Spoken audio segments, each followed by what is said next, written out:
নমস্কার সবাইকে, স্বাদে ভরপুর রান্নাঘরে সবাইকে স্বাগত।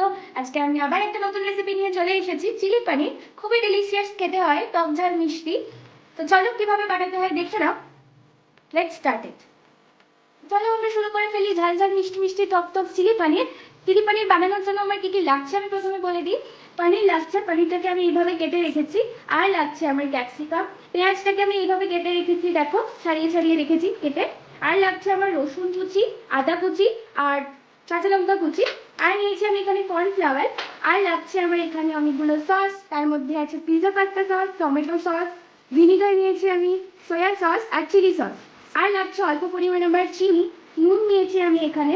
আর লাগবে আমার গোলমরিচের গুঁড়ো। আর রান্নাটা করবো আমি সাদা তেলে। তো চলো আমরা রান্নাটা শুরু করে ফেলি। পনিরটাকে আমরা প্রথমে মেখে নেবো একটু। পনিরটা দিয়ে দিলাম। এর মধ্যে আমি অ্যাড করব অল্প পরিমাণ নুন, নুন দিয়ে দিলাম। আর নেব আমি একটু গোলমরিচের গুঁড়ো।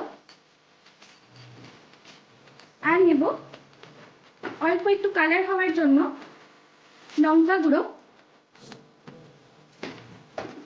এটাকে এবার ভালো করে হালকা হাতে মাখিয়ে নিতে হবে।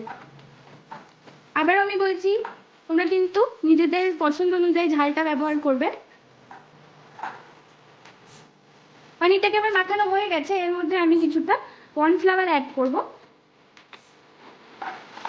আবারও ভালো মতো মাখিয়ে এটাকে আমি সাদা তেলে একটু ফ্রাই করে নেব। তো তোমরা তো দেখতে পেলে আমি পনিরগুলোকে মাখিয়ে নিয়েছি। এরপরে আমি ওভেনের কাছে চলে এসেছি। ওভেনটাকে আমি অন করে দিয়েছি, দিয়ে কড়াইও বসিয়ে দিয়েছি। এরপরে আমি এর মধ্যে সাদা তেল অ্যাড করব।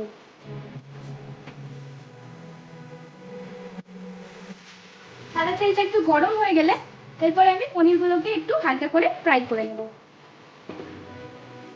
তেলটা আমার ভালো মতো ফ্রাই হয়ে গেছে, তেলটা আমার ভালো মতো গরম হয়ে গেছে। এরপরে আমি পনিরগুলোকে একটা একটা করে ছেড়ে দেবো।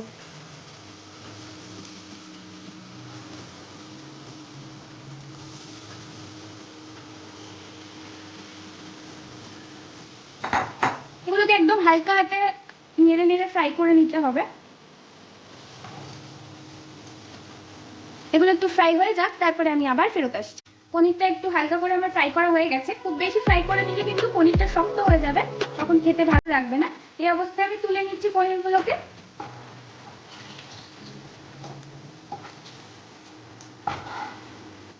পনিরগুলো আমি তুলে নিয়েছি। এরপরে আমি রান্নাটা স্টার্ট করব। প্রথমে আমি আদা কুচি আর রসুন কুচিটা অ্যাড করে দিচ্ছি তেলের মধ্যে, আর কাঁচা লঙ্কাটা। এই সময় একটু লো ফ্লেমে রাখবে, তাহলে রসুনটা পুড়ে গেলে আর টেস্ট ভালো আসবে না।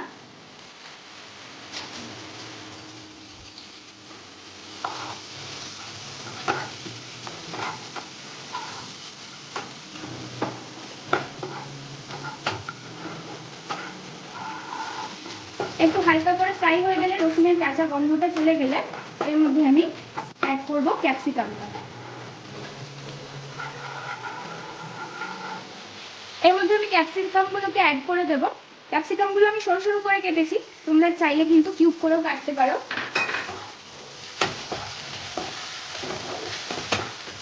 এগুলোকে আমি হালকা করে একটু ফ্রাই করে নেব। তারপরে আমি পেঁয়াজগুলো অ্যাড করব।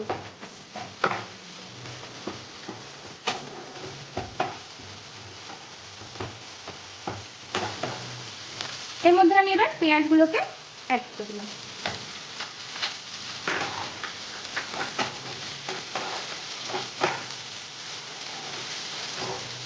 খুব বেশি ভাজবো না,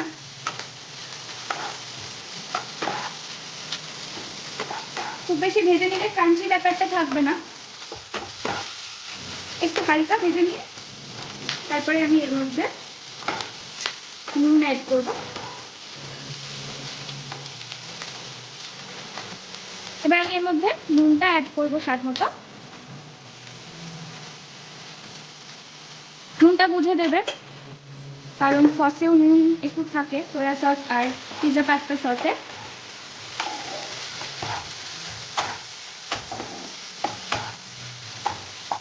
একটু অল্প আমি চিনি অ্যাড করছি, তোমরা চিনিটা চাইলে স্কিপও করতে পারো।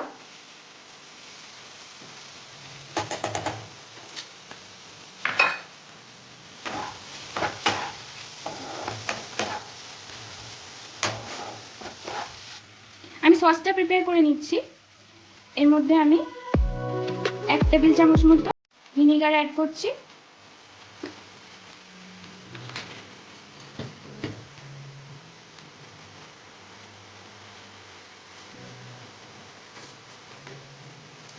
হাফ টেবিল চামচ মতো আমি সয়া সস অ্যাড করছি।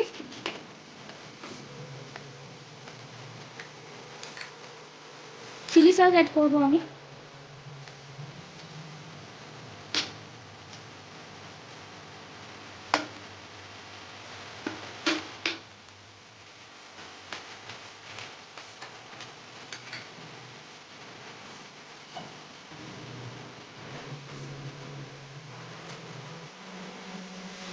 টমেটো সস অ্যাড করছি আমি 1 টেবিল চামচ মতো।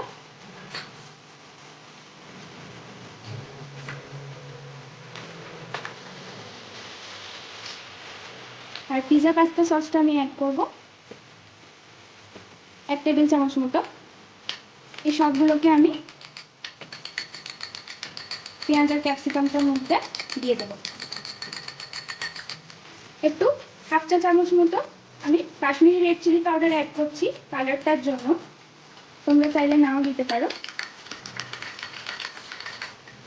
সবগুলো সস এখন আমি এর মধ্যে দিয়ে দিচ্ছি।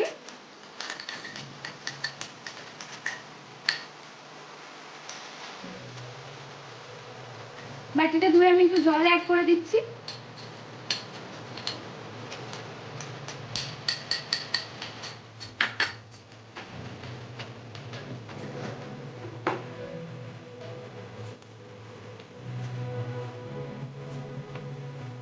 এর মধ্যে আমি এবার পনিরগুলোকে অ্যাড করে দেবো।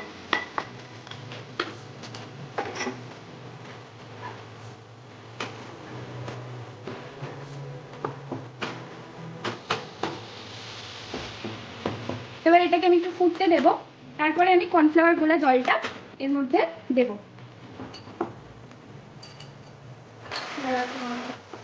এরপর আমি 1 টেবিল চামচ মতো কর্নফ্লাওয়ার গোলা জল করে নিয়েছি। 1 টেবিল চামচ কর্নফ্লাওয়ার দিয়ে তার মধ্যে একটু জল দিয়েছি আর একটু গোলমরিচের গুঁড়ো দিয়েছি। দিয়ে এই জলটা আমি এবার এর মধ্যে দিয়ে একটু নাড়িয়ে দেবো। না নাড়িয়ে নিলে কিন্তু লামস হয়ে যাবে এর মধ্যে, তখন এটা খেতে আর ভালো লাগবে না। একটু নাড়িয়ে নিতে হবে এটাকে দিয়ে।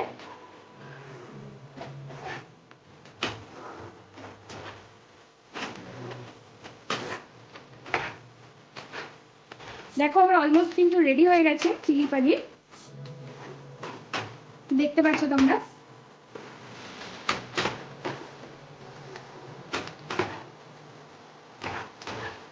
এরপরে এটা সার্ভ করার পালা। তোমরা এটা ফ্রাইড রাইস, তারপরে এমনি শুধু ভাত, জিরা রাইস এইসবের সঙ্গে সার্ভ করতে পারো। পরোটার সঙ্গেও কিন্তু ভালো লাগে, পরোটার সঙ্গেও তোমরা ট্রাই করে দেখতে পারো। তো চলো এটাকে আমরা নামিয়ে দিই। এবার এটাকে আমি সার্ভ করে নিচ্ছি।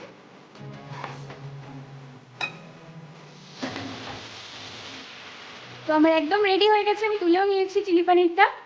তো তোমাদের রান্নাটা যদি ভালো লেগে থাকে অবশ্যই ট্রাই করো বাড়িতে, আর কেমন লাগলো কমেন্টে আমাকে জানাও। আর অবশ্যই আমার চ্যানেলটাকে যদি নতুন হয়ে থাকো সাবস্ক্রাইব করে দাও, লাইক করে দাও অ্যান্ড শেয়ার করে দাও। তো চলো টাটা।